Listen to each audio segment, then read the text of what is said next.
Olá pessoal, bom dia, boa tarde, boa noite, boa madrugada. Vocês estão prontos para a próxima aula? Essa é a nossa 8ª aula. Se você contar com a aula inaugural, né, que é a aula 0, essa é a nossa 9ª aula. Nosso curso já está mais perto do fim do que do começo e eu espero que você esteja gostando. Na aula de hoje, que é a aula 8, a gente vai falar da segunda parte dos procedimentos. Eu falei que para vocês, os procedimentos da Lei Maria da Penha estão disciplinados no título 4 da Lei Maria da Penha. E aí o título 4 vai do artigo 13 ao 28 e eu precisei separar em 3 aulas. Na primeira aula do título 4, a gente viu as disposições gerais do procedimento. Vimos sobre a aplicação do princípio da insignificância, vimos a questão da representação, a questão de não poder converter a pena privativa de liberdade em pena restritiva de direito quando tiver numa situação de violência doméstica familiar contra a mulher, numa situação de lesão corporal, né, de natureza leve, quando envolve Maria da Penha, quando envolve o ambiente doméstico, enfim, nós vimos as disposições gerais. E aí, então, a gente viu do artigo 13 ao 17 na primeira parte, que foi do título 4, que foi na aula passada, na aula 7. Na aula 8, a gente está na segunda parte, a gente vai do 18 ao 22. E aí, na próxima aula, a gente vai do 23 ao 28. Então, esse título ele foi dividido em 4 partes. E o que é que a gente vai fazer nessa aula, professor? Nessa aula, que como eu disse, sempre digo para vocês, na verdade é mais uma discussão, é mais uma conversa, né? Só uma introdução ao assunto para vocês. A gente vai, para ficar mais fácil, eu vou compartilhar minha tela. Para ficar mais fácil, eu vou compartilhar minha tela para mostrar o que a gente vai fazer, certo? Então, bom dia, turma. Nessa aula é o título 4 da Lei Maria da Penha, intitulado dos procedimentos. O conteúdo dessa aula não é mais o capítulo 1, que a gente já viu, o capítulo 1 das disposições gerais, na aula passada. São apenas 2 seções do capítulo 2. Então a gente vai entrar no capítulo 2, que fala das medidas protetivas, né? A gente vai ver quais são as medidas protetivas que o magistrado pode decretar. Disposições gerais das medidas protetivas e medidas protetivas que obrigam o agressor. O capítulo 2, turma, como você já deve ter observado, porque esse aqui estava na aula 1, o capítulo 2 ele tem 4 seções. Na aula de hoje a gente vai estudar só as 2 primeiras seções. Na aula de hoje a gente vai estudar das medidas protetivas urgentes, disposições gerais e das medidas protetivas que obrigam o agressor. Na aula 3 a gente vai estudar tudo isso. A gente termina o capítulo 2, termina o 3, termina o 4, na próxima aula, né, que é a aula 9, que é a parte 3 dessa parte, a gente vai estudar o que eu estou destacando aqui. Então vamos para frente. Turma, a gente então está no capítulo 2 das medidas protetivas, que vai falar das disposições gerais e das medidas protetivas que obrigam o agressor. Então, o que é as disposições gerais, o que é que ela vem dizendo? Lembram, pessoal, que quando a mulher chega na delegacia, ela faz o registro da ocorrência, e o delegado tem até 48 horas, né, para informar o juiz, aqui é a mesma coisa para o magistrado. Recebido o expediente com pedido da ofendida, o pedido de medida protetiva da ofendida, lembrem que o delegado não pede medida protetiva, o delegado não representa pela medida protetiva, na verdade o delegado só encaminha o pedido junto com registros e as documentações necessárias para a juíza da mulher. Então, recebido o pedido, cabe ao juiz no prazo de 48 horas decidir sobre as medidas protetivas, que a gente vai conversar nessa aula e na próxima, que a mulher está solicitando, determinar o encaminhamento da ofendida à assistência judiciária, quando for o caso, defensor público ou advogado, determinar o encaminhamento da ofendida ao órgão de assistência judiciária, quando for o caso, eu repeti, né, não sei porquê, é porque, na verdade, eu repeti incompleto, né, quando for o caso, para o ajuizamento das ações de separação judicial, divórcio ou anulação. Comunicar ao MP, para que o MP adote as providências que acha cabíveis, e em 2019, o próprio juiz, no prazo de 48 horas, vai determinar a apreensão imediata da arma de fogo de posse do agressor, que o delegado, a gente já viu, ele já tem que ter pesquisado se o agressor tem ou não esse porte de arma. Então, no prazo de 48 horas, o juiz decide sobre as medidas protetivas de urgência, encaminha, se for o caso, a ofendida para assistência judiciária, para as ações de divórcio, reconhecimento de solução de união estável, determina também, comunica ao Ministério Público e determina a apreensão, se for o caso, imediata de arma de fogo sobre a posse do agressor. Então, essas são as disposições, esse é o primeiro artigo, que é o 18, das disposições gerais sobre as medidas protetivas. Aí, é bom atender que as medidas, atentar que as medidas protetivas de urgência têm natureza jurídica de medida cautelar. Sendo assim, não pode ser decretada automaticamente. A gente está tendo um problema muito grande, pessoal, em relação a isso, principalmente por conta do pacote de crime, como eu vou conversar um pouco sobre essa aula. Então, as medidas protetivas, elas não são decretadas automaticamente. O magistrado, ele não pode decretar, assim, né, eu vou já conversar sobre isso, ele tem que esperar ser provocado, ou pelo Ministério Público, ou a pedido da ofendida, que é o que diz o artigo 19, ó. As medidas protetivas de urgências poderão ser concedidas pelo juiz, a requerimento do MP, ou a pedido da ofendida. As medidas protetivas de urgência poderão ser concedidas de imediato, independentemente da audiência das partes do Ministério Público. Basta o pedido e o magistrado já pode apreciar se defere ou não. As medidas protetivas de urgência serão aplicadas isoladas ou cumulativamente. A gente vai ver, por exemplo, o artigo 18, que traz as medidas... Que artigo 18? Tô doido. A gente vai ver, pessoal, as medidas protetivas de urgência, né, que obrigam o agressor, que está aqui no artigo 22, a que protegem mais ainda a ofendida, que está no artigo 23, e aí elas podem ser concedidas mesmo sem oitiva da outra parte, mesmo sem audiência, e pode também ser concedida isolada cumulativamente. Então, poderá o juiz, a requerimento do Ministério Público ou da ofendida, conceder novas medidas protetivas de urgência ou rever aquelas já concedidas, se entender necessário. Então, percebe que a lei não prevê a possibilidade do juiz conceder medida protetiva de urgência. Mas tem doutrinadores que dizem que pode, mas a lei não permite.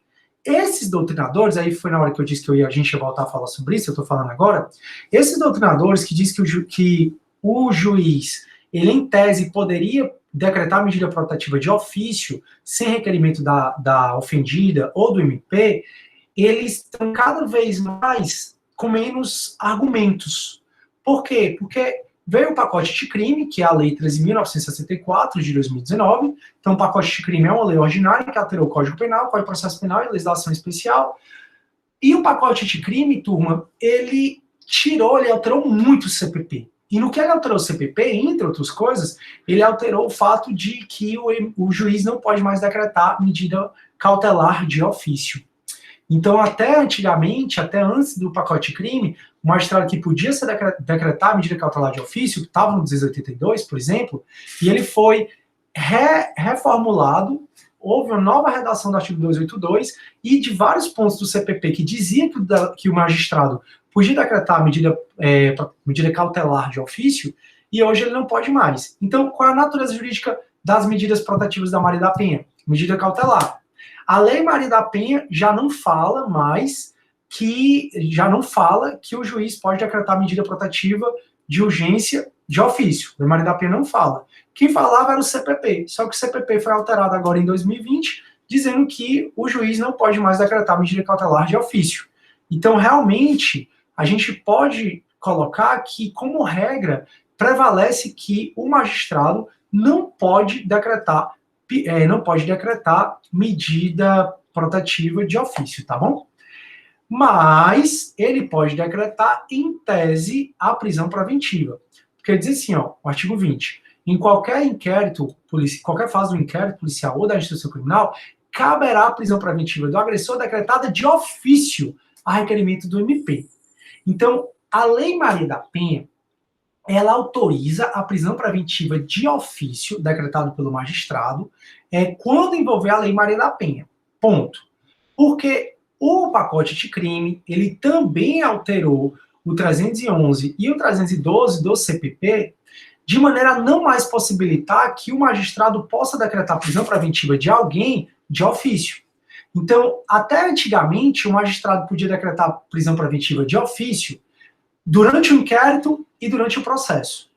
Aí depois o CPP foi alterado para dizer assim, não, preventiva de ofício durante o inquérito não, só durante o processo. Só que agora em 2020, com o pacote de crime, foi alterado o CPP novamente para dizer que nem cautelar o magistrado pode decretar de ofício e nem prisão preventiva. Então, prisão preventiva no contexto da Maria da Penha pode ser decretada de ofício? Pode. Mas prisão preventiva sem estar a Maria da Penha vai poder ser decretada de ofício? Não vai. É isso que essas redações têm para dizer para a gente. E aí eu coloquei o informativo 632 do STJ só para dizer que o contravenção penal, ainda que envolva no âmbito doméstico e familiar, não é motivo para a decretação da prisão preventiva, já que prisão preventiva só cabe contra crimes dolosos, né? não cabe contra a contravenção penal. E aí a gente acaba a sessão 1, turma, e a gente entra na sessão 2, sugiro que você leia um pouco. Ah, tá, só para não esquecer, né? O artigo 21, eu já conversei sobre ele com vocês, mas ele fala que a ofendida vai ser notificada de todos os atos processuais relativos ao agressor, especialmente os pertinentes ao ingresso e à saída dele da prisão.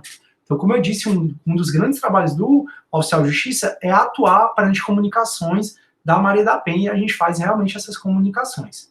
E, óbvio, o parágrafo único do artigo 21 diz que a ofendida não pode entregar a intimação ou notificação ao agressor. Eu não sei por qual motivo, na verdade eu sei, eu só não quero dizer. Mas elas me pedem muito para ir lá entregar. Eu digo, mas não tem nem perigo de jeito nenhum, de jeito nenhum. Você não é oficial da justiça, você não trabalha, e mesmo se fosse você não poderia. Então, não pode a vítima, a ofendida, entregar as notificações para o agressor, né? E aí, no capítulo 2 ainda, que tem 4 sessões, só que a gente só vai ver até a sessão 2, tem as medidas cautelares que obrigam o agressor. Então, quais são as medidas cautelares que obrigam o agressor que o juiz pode decretar? A regra é o juiz, mas já vimos se a cidade não for sede de comarca, o delegado pode. Já vimos se não for sede de comarca e não tiver delegado, o policial pode decretar o afastamento do lar. Mas as demais medidas protetivas, elas são decretadas pelo magistrado. Como regra, sempre é o magistrado que decreta. E aí, sempre, ele não vai poder decretar de ofício, como a gente já falou, sempre tem que o MP pedir ou a ofendida pedir. Suspensão do porte ou do porte de arma. Essa aqui é um pouco divergente, se o magistrado pode fazer de ofício ou não, porque em 48 horas ele tem que decidir sobre isso, né? A lei autoriza, mas geralmente o delegado ele já pede, não o delegado não pede, né? Na verdade, ele já orienta a ofendida a pedir, para quando a ofendida pedir isso, ele escreve e manda para o juiz esse pedido da ofendida de suspensão da posse ou restrição do porte. Afastamento do lar, né, que eu faço muito enquanto oficial de justiça, demais. Proibição de determinadas condutas, como a aproximação da ofendida, contato com a ofendida, proibição de frequentar determinados lugares, suspensão de visita aos dependentes menores, prestação de alimentos provisionais ou provisórios, comparecimento do agressor a programas de recuperação ou reeducação, acompanhamento psicossocial. E a lei, ela faz questão de dizer que é exemplificativo, porque outras medidas cautelares que estejam em outras leis podem ser decretadas, e na hipótese, pessoal, da apreensão da arma, o juiz ele tem que comunicar às instituições responsáveis por dar o porte de arma, né? Seja o Exército, dependendo da arma, seja a própria PF, dependendo da arma. Que aí a gente entra em outra discussão da Lei 10.826, que é o Estatuto de Desarmamento. Então, para garantir a efetividade das medidas protetivas de urgência, poderá o juiz requisitar auxílio policial. Por isso que todo mandado de afastamento do lar sai que a gente pode ter auxílio, o juiz, né? E a gente só pode fazer isso com a ordem do juiz. O juiz determina que a gente pode pedir auxílio da polícia. E aí, pessoal, aqui eu converso um pouco com vocês sobre essas medidas cautelares, né? E o juiz, ele pode até fixar a multa diária, tá? Então, o juiz pode fixar a multa diária para a efetividade da medida protetiva. E essa multa diária está no artigo 536, parágrafo 1º do novo CPC. Então, enquanto ele não devolver algo da mulher, multa diária. Enquanto ele não sair da residência, multa diária. O juiz pode utilizar a multa diária para assegurar a efetividade das medidas. Então, o informativo 640 do STJ e vai dizer que a decisão proferida em processo penal que fixa alimentos provisórios ou provisionais em favor da companheira, em razão da prática de violência doméstica familiar, constitui título hábil para imediata cobrança e em caso de inadimplemento, decretação da prisão civil. Então, a gente já viu que quando o juizado da mulher decreta a prisão alimentícia, ele se torna competente, por opção da mulher, de também processar a execução. Então, o juizado da mulher fixou alimentos provisórios. Aí, o cara não está pagando. A mulher pode entrar no próprio juizado da mulher exigindo a cobrança. E além dela poder entrar, nessa cobrança, se for o caso, o magistrado pode decretar a prisão civil, como o próprio STJ está colocando. E aí, turma, por fim, é sempre bom lembrar que no dia 6 de outubro de 2020, agora muito recente, o CNJ ele fixou que o prazo de cumprimento da medida protetiva de afastamento do lar é de 48 horas. Então, o oficial de justiça, quando recebe um afastamento do lar, Eu não sei nem, pelo menos, todas as minhas eu peguei, imediatamente eu já cumpro. Não tem esse negócio de ficar esperando, não.